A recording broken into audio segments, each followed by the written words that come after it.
എന്തായാലും ഇവിടുത്തെ ഒരുപാട് കാഴ്ചകൾ ഞാൻ നിങ്ങളെ കാണിക്കുന്നില്ല. കാരണം അത്രയ്ക്ക് വളരെ ചെറിയ മോശമായ ഒരു ഏരിയ ആണെന്നാണ് പറയാം. വിജയവാഡയിൽ ഏകദേശം 10-15 മിനിറ്റോളം ട്രെയിൻ ഹോൾട്ട് ചെയ്തിരുന്നു. അവിടെ നിന്ന് പിന്നെ ട്രെയിൻ എടുത്ത് വരുന്ന വഴി തന്നെ കണ്ടൊരു കാഴ്ചയാണ്.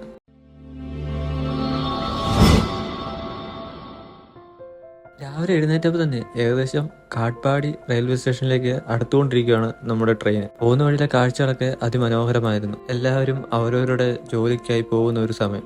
ഏകദേശം നമ്മളിപ്പം കാട്ട്പാടി റെയിൽവേ സ്റ്റേഷനിലേക്ക് എത്തിയിരിക്കുകയാണ്.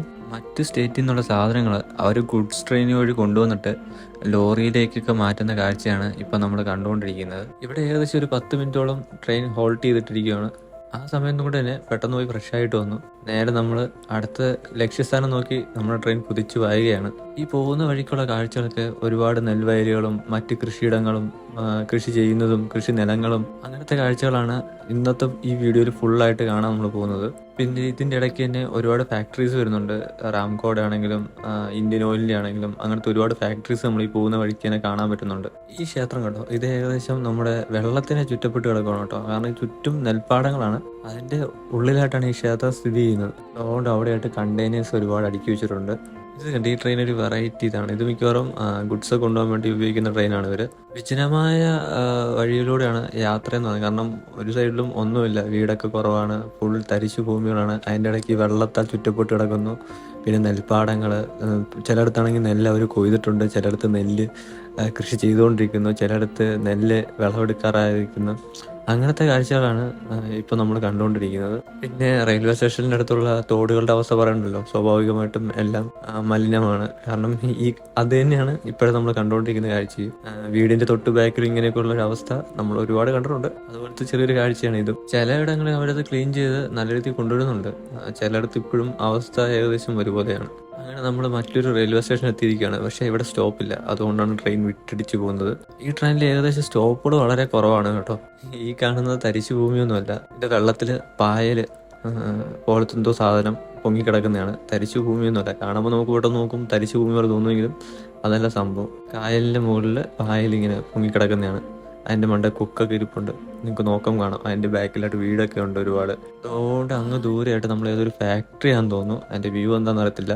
നല്ല ഉയരമുണ്ട് കേട്ടോ, അത് അടുത്ത് ചെല്ലുമ്പോൾ മനസ്സിലാവും. ഇവിടെ നോക്കുമ്പോൾ നിങ്ങൾക്ക് അത് മനസ്സിലാകത്തുണ്ട്, നല്ല ഉയരമുണ്ട് അത് കാണുമ്പോൾ. നമ്മളിപ്പോൾ കണ്ടുകൊണ്ടിരിക്കുന്ന ഈ ഒരു ഫാക്ടറി അശോക് ലൈലാൻഡിൻ്റെ ഫാക്ടറിയാണ്. അശോക് ലൈലാൻഡിനെ കുറിച്ച് അറിയാത്തവരെ ആരും ഉണ്ടാവില്ല. ഒരുപാട് ബസ്സുകളും ലോറികളും അങ്ങനെ ഒരുപാട് ട്രാൻസ്പോർട്ട് സർവീസ് അവർ ഉണ്ട് വാഹനങ്ങളായിട്ട് തന്നെ. അശോക് ലൈലാൻഡിൻ്റെ ഫാക്ടറിയുടെ ബാക്ക് സൈഡിലൂടെയാണ് ഇപ്പോൾ ട്രെയിൻ പൊക്കോണ്ടിരിക്കുന്നത്. വലിയൊരു ഫാക്ടറിയാണ്. എനിക്ക് തോന്നുന്നത് ചെന്നൈയിലെ ഫാക്ടറി ആണോ അറിയത്തില്ല. അറിയാവുന്നവരൊന്ന് കമന്റ് ചെയ്യണം കേട്ടോ. അങ്ങ് ദൂരെ കാണുന്നുണ്ടോ, അത് ലൈറ്റ് ഹൗസ് ആണെന്ന് തോന്നുന്നു, അറിയത്തില്ല. ലൈറ്റ് ഹൗസിന്റെ ഒരു വ്യൂ ഒക്കെ ഉണ്ട്. കാരണം അതുപോലെയാണ് അത് ഡിസൈൻ ചെയ്തിരിക്കുന്നത്. AC-ക്കകത്ത് ആയതുകൊണ്ട് തന്നെ പുറത്തെ ചൂട് എന്താണെന്ന് അറിയത്തില്ല, നല്ല വെയിലുണ്ട്. ഈ കാണുന്നത് ഒരു സിമെന്റ് ഫാക്ടറിയാണ്. ഏത് കമ്പനിയുടെ ആണെന്ന് അറിയത്തില്ല കേട്ടോ. ധാന്യങ്ങൾ ശേഖരിക്കാനായി പോകുന്ന ഒരു കൂട്ടം പക്ഷിക്കൂട്ടങ്ങളാണ് ഇപ്പൊ നമ്മൾ കാണുന്നത്. അതിൽ എന്തൊക്കെയുണ്ടെന്ന് അറിയത്തില്ല കേട്ടോ. എനിക്കൊന്ന് കൊക്കും കാക്കയാന്ന് തോന്നുന്നു കൂടുതലും കണ്ടിട്ട്, കളർ കണ്ടിട്ട്. ഇപ്പൊ നമ്മൾ ഏതോ ഒരു നദിയുടെ മേളിലൂടെയുള്ള ബ്രിഡ്ജിലോട്ട് കയറിയിരിക്കുകയാണ്. അവിടെ താഴെ ആൾക്കാർ മീൻ പിടിക്കുന്നുണ്ട്. അങ്ങനത്തെ കാര്യങ്ങളൊക്കെ അവിടെ ചെയ്തുകൊണ്ടിരിക്കുന്നുണ്ട്. നമുക്ക് ഭാഗ്യമുണ്ട്, ആ ചേട്ടൻ വലയിടുന്ന കാണാൻ പറ്റും കേട്ടോ. നോക്കട്ടെ നോക്കട്ടെ നോക്കട്ടെ, ചേട്ടൻ ഇടുന്നില്ല, നമുക്ക് ഭാഗ്യമില്ല. ആ ചേട്ടൻ വലയിടുന്ന കാണാൻ പറ്റിയില്ല.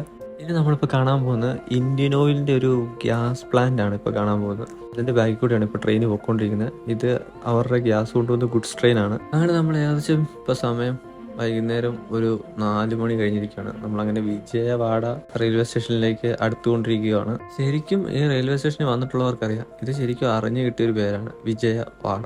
ആ റെയിൽവേ സ്റ്റേഷനിൽ ഇറങ്ങുമ്പോൾ അതിൻ്റെ ചുറ്റുപാട് കണ്ടിട്ടുള്ളവർക്ക് മനസ്സിലാവും അവിടുത്തെ ആ ഒരു ആംബിയൻസ് എന്താണെന്ന്. ഏകദേശം അവിടുത്തെ ചുറ്റുപാട് കാണുമ്പോൾ നിങ്ങൾക്ക് മനസ്സിലായിട്ടുണ്ടെന്ന് വിചാരിക്കുന്നു. എന്തായാലും ഇവിടുത്തെ ഒരുപാട് കാഴ്ചകൾ ഞാൻ നിങ്ങളെ കാണിക്കുന്നില്ല. കാരണം അത്രയ്ക്ക് വളരെ ചെറിയ മോശമായൊരു ഏരിയ ആണെന്നാണ് പറയാം. വിജയവാഡയിൽ ഏകദേശം 10-15 മിനിറ്റോളം ട്രെയിൻ ഹോൾട്ട് ചെയ്തിരുന്നു. അവിടെ നിന്ന് പിന്നെ ട്രെയിൻ എടുത്ത് വരുന്ന വഴി തന്നെ കണ്ടൊരു കാഴ്ചയാണ്. എണ്ണപ്പനകളാണ് തോന്നുന്നത്. എണ്ണപ്പനകളുടെ ഒരു ഏക്കർ കണക്കിനുള്ള ഏരിയ.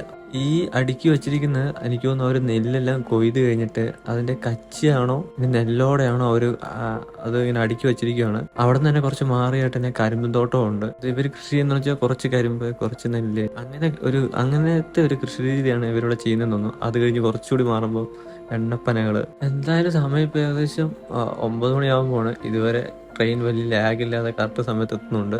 അങ്ങനെ നമ്മൾ വിശാഖപട്ടണം അടുത്തിരിക്കുകയാണ്. വിശാഖപട്ടണത്തില് ഇപ്പൊ ഏകദേശം ഇരുട്ടി. ഇന്നലത്തെ അവസ്ഥയാണ്. വീഡിയോസ് ഒന്നും നൈറ്റ് ഷൂട്ട് ചെയ്യാൻ പറ്റില്ല. നാളെ ഏകദേശം നമ്മളൊരു 1 മണിയോടെ ഷാലിമാർ റെയിൽവേ സ്റ്റേഷനിൽ ചെല്ലുമെന്നാണ് കാണിച്ചിരിക്കുന്നത്. ഷാലിമാറാണ്ട് വലിയ ആഗ്രഹമൊന്നും വെക്കുന്നില്ല. ഒരു 4 മണിക്കെങ്കിലും അവിടെ ചെന്ന് കഴിഞ്ഞാൽ നമ്മുടെ ഭാഗ്യം എന്ന് വേണം പറയാം. ഷാലിമാറിന് ഏകദേശം 500-600 കിലോമീറ്റർ ഉണ്ട് നമുക്ക് ഡാർജിലിംഗിൽ ചെല്ലാൻ വേണ്ടി. നാളെ എന്തായാലും ഷാലിമാർ എന്ന് അവിടെ നിന്ന് സിരിഗിരി എന്ന് പറയുന്ന സ്ഥലത്തായിരിക്കും സ്റ്റേ ചെയ്യുന്നത്. അവിടെ നിന്നാണ് പിന്നെ ഡാർജിലിംഗ് പോകാൻ വേണ്ടി പ്ലാൻ ചെയ്യുന്നത്.